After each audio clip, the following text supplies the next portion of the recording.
નમસ્કાર મિત્રો, હું ચુડાસમા પરસોત્તમ આપ દરેક મિત્રોનું ટીએમ આઝાદ વતી દિલથી સ્વાગત કરું છું. મિત્રો, ઇન્ડિયન રેલવેની અંદર રેલવે રિક્વાયરમેન્ટ બોર્ડ દ્વારા કુલ 11,127 જેટલી જગ્યાઓ પર ભરતી જાહેર કરવામાં આવશે. ફોર્મ ભરવાની વાત કરીએ તો 15/5/2024 થી લઈને 14/6/2024 દરમિયાન ઓનલાઈન અરજી મંગાવવામાં આવેલી છે. ત્યારબાદ પગાર ધોરણની વાત કરીએ તો સેન્ટ્રલ પે કમિશન લેવલ 2 પ્રમાણે કુલ 19,900 રૂપિયા સુધીનો પગાર તમને મળવાપાત્ર રહેશે. વય મર્યાદાની વાત કરીએ તો 18 વર્ષથી લઈને 30 વર્ષ સુધીના કોઈ પણ ઉમેદવાર મિત્રો આ ભરતીની અંદર ભાગ લઈ શકે છે. તદ ઉપરાંત પોતાની કેટેગરી પ્રમાણે વય મર્યાદામાં પણ છૂટછાટ મળવાપાત્ર રહેશે.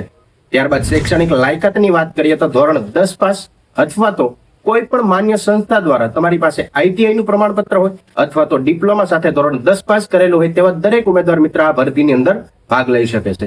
જે આ મિત્રો 5મા મહિનાની 15 તારીખથી ફોર્મ ભરવાની શરૂઆત થઈ જશે. જો ઇન્ડિયન રેલવેની અંદર તમે પણ ફોર્મ ભરવા માંગતા હોય તો ડોક્યુમેન્ટ અત્યારથી તૈયાર કરી લેજો.